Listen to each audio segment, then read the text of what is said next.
याद रहे कि मुर्गी का गोश्त तो हर कोई खाता है और हमारे घरों में मुर्गी का गोश्त अमूमन इस्तेमाल किया जाता है। और याद रहे कि जब भी घर में मुर्गी का गोश्त लाया जाता है तो उस गोश्त के साथ मुर्गी का पोटा भी मौजूद होता है। पोटा मुख्तलिफ ज़बानों में मुख्तलिफ नाम से पुकारा जाता है, लेकिन इसका मशहूर नाम पोटा ही है। और पोटा कलेजी के नाम से होटलों पर डिश भी तैयार की जाती है। पोटे को बाज लोग तो शौक से खाते हैं, लेकिन बाज लोग इसके बारे में मुब्तला रहते हैं और सवाल ये करते हैं कि पोटा खाना चाहिए या नहीं। तो याद रहे कि हर वो चीज़ जिसके बारे में जहन में शायबा हो, उसको खाने से पहले इस शक और शायबे को दूर कर लेना चाहिए। याद रहे कि कुछ लोग जो पोटे को ना खाने की वजह बताते हैं, वो ये बताते हैं कि पोटा भी ओजड़ी की तरह है, ओजड़ी में भी गंदगी होती है और पोटे में भी गंदगी होती है, और इसी बात के पसे नज़र ये लोग पोटा नहीं खाते। अब सोचने की बात ये है कि आया पोटा भी इस हुक्म में आता है जिस हुक्म में ओजड़ी आती है, या इसके बारे में अलग अहकाम है।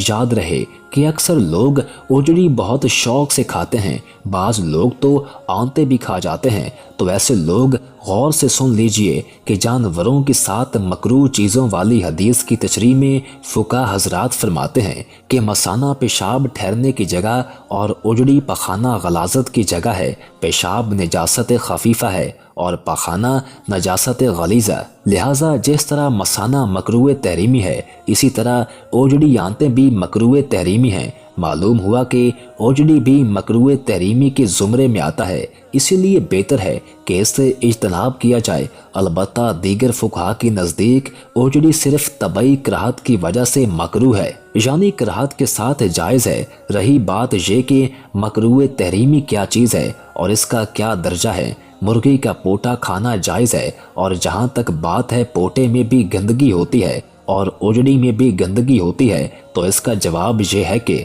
पोटे के अंदर एक झिल्ली होती है जिसको उतार लिया जाता है, जिसकी वजह से कहा जाता है कि पोटा खाने में कोई हरज नहीं। और जहाँ तक बात है ओजड़ी की, तो ओजड़ी के और नजासत के दरमियान कोई पर्दा या झिल्ली नहीं होती, इसलिए इसको खाने में कबाहत बताई गई है और इसके खाने को मकरूह तहरीमी कहा गया है। यहाँ इस बात का समझना भी ज़रूरी है कि मकरूह तहरीमी और मकरूह तहज़ीमी में क्या फ़र्क है, और हर मुसलमान को इस बात का इल्म होना भी चाहिए कि हलाल क्या है और हराम क्या है, ताकि वो अपने आप को हराम कामों और हराम चीज़ों से बचा सके।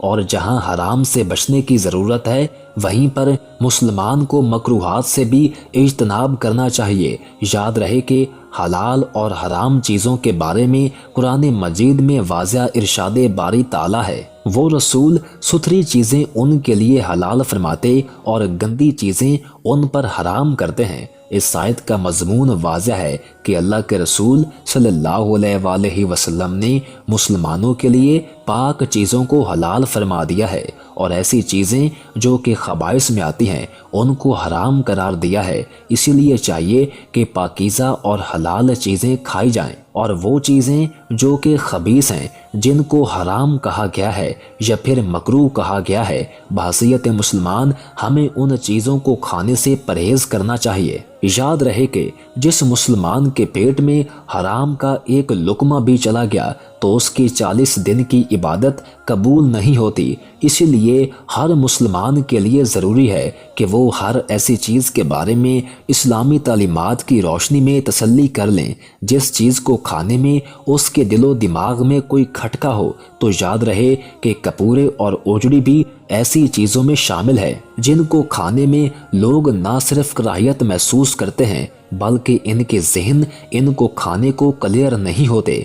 इसलिए इन शकूफ को ख़त्म करने की ज़रूरत है। वाज़िह रहे कि मकरूह नापसंदीदा को कहते हैं और तहरीमी का मतलब है जो हराम है, करीब हो। मकरूह तहरीमी शरन वो नापसंदीदा काम है जो हराम से करीब हो, और इसका करने वाला अल्लाह اور اس کے رسول صلی اللہ علیہ وسلم کے غصے اور ناراضگی کا مستحق ہوتا ہے۔ یاد رہے کہ مکروہ تحریمی اگرچہ حکم کے اعتبار سے حرام سے کم درجہ رکھتا ہے، لیکن مکروہ تنزیہی کے مقابلے میں حرام سے زیادہ قریب ہے۔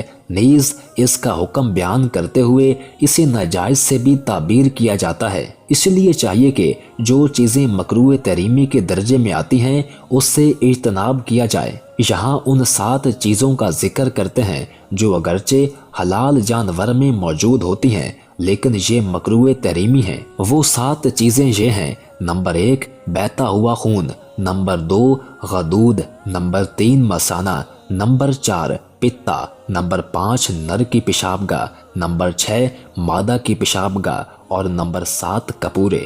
جہاں تک بات ہے بہتے ہوئے خون کی تو اس کا حرام ہونا تو قرآن مجید سے ثابت ہے اور بقیہ اشیاء طبعاً خبیث ہیں۔ نیز ایک حدیث مبارکہ میں ہے کہ آپ صلی اللہ علیہ وسلم ان 7 چیزوں کو ناپسند فرماتے تھے۔ یاد رہے کہ قرآن مجید کی صورت میں واضح ارشاد باری تعالیٰ ہے کہ وہ رسول ستھری چیزیں ان کے لیے حلال فرماتے اور گندی چیزیں ان پر حرام کرتے ہیں۔ اس آیت کی تفصیل میں یہ حدیث بیان ہوئی کہ مجاہد سے روایت ہے کہ رسول اللہ صلی اللہ علیہ وسلم نے بکری کے یہ اجزاء مکروہ قرار دیے ہیں: حالت تناسل، خصیے، اگلی پیشاب گاہ، گلٹی، پتا مثانہ اور خون۔ کراہیت سے مراد کراہیت تحریمہ ہے۔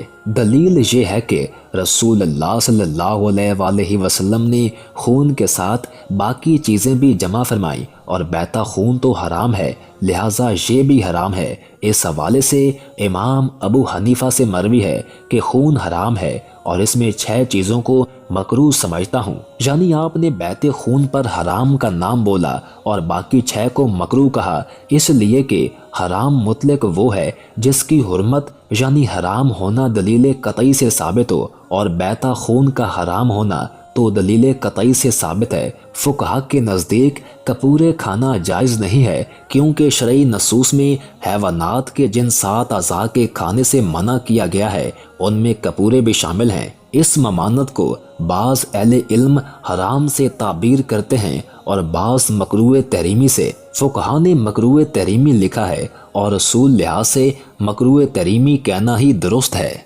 ویڈیو پسند آنے کی صورت میں ویڈیو کو لائک کر دیں اور ہمارے چینل کو سبسکرائب کر دیں اور ساتھ ہی بیل کے آئیکن کو پریس کر دیں تاکہ نئی آنے والی ہر ویڈیو آپ کو ملتی رہا کرے۔